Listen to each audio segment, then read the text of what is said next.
आजिकालीर व्यस्तबहुल जीवनशैली रे आमे आम खाद्यपेय उपरे ध्यान दे पारि न थाउ जहाँफल शरीर में रक्त अभाव भली रोग उत्पन्न होगाकू लगे।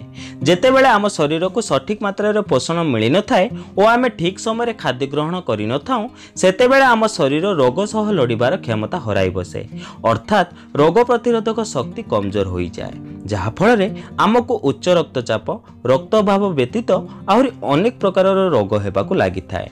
रक्तर सठिक मात्रा शरीर में बनी रहिबा निहाती जरूरी अटे कारण शरीर समस्त अंग प्रत्यंग निकट को अम्लजान पहुंचाइबा काम रक्त ही करिथाए। जदि आमठारे रक्तर अभाव देखा दिए ताहले आम शरीर धीरे धीरे कमजोर होगाकू लगे। बहुत सारा कारण जोगु रक्तर अभाव देखा देइथाए जहाँ विषय रे अधिकांश लोक जानि न थांती। एही वीडियो माध्यम रे मु आपनकु रक्त अभाव रे किछि प्रमुख कारण विषय रे कहिबाकू जाउअछि जहाँ विषय रे जानि आपण सावधानता अवलंबन करि परिबे।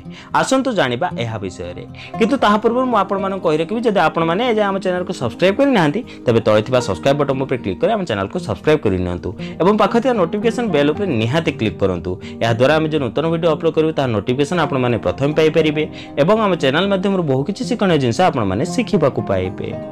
प्रथमत जेतेबेले रक्तर अभाव आम शरीर में बढ़िबाकू लगे सेतेबेले आम आखि को झापसा देखा जिबाकू लगे और दूरदृष्टि मध्य कमी जाए। यह व्यतीत आमको निद मध्य अधिक लगी थाए। द्वितीय जेतेबेले आपण चलिबाकू लागंती सेतेबेले किछि बाट चलिला परे आपनकु निश्वास प्रश्वास नेबारे कष्ट अनुभूत हुए एवं हृदय रे जंत्रणा अनुभूत होइथाए। तृतीय आम शरीर में रक्तर अभाव हेले आम नख और त्वचार रंग धीरे धीरे हलदिया पड़ाकू लगे साथ में ओठर रंग मध्य बदली जाए। चतुर्थ जदि आपण अल्प किछि भारी काम करिवा परे थकापन अनुभव करुछंती ताहले तुरंत रक्त परीक्षा कराई नियंतु कारण यह रक्त अभावर लक्षण अटे। पंचम शरीर में रक्तर मात्रा ठीक थिले आम चेहरा रे एक प्रकार उज्ज्वलता बनी रहे।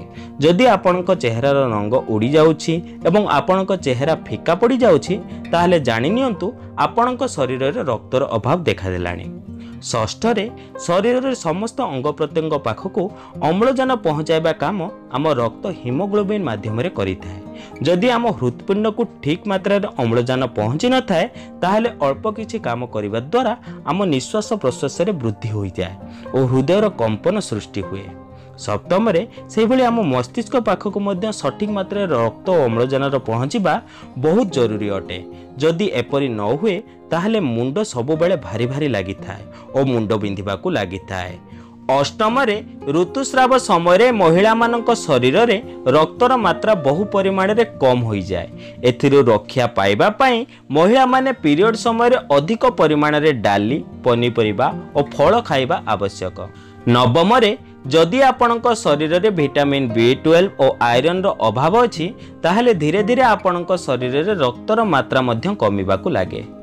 दशम और शेष जदि आपणक खाद्यपेय पोषक तत्वर अभाव रही ताहले धीरे धीरे आपणक शरीर में रक्तर मात्रा मध्य कमिबाकू लागे। आशा करुच्ची आपण एही सब कथा प्रति ध्यान रखिबे। शरीर में रक्तर अभाव को दूर करबा पई मो अन्य एक वीडियो आगरू अपलोड करि सारिछि आपण चाहिले देखि पारंती।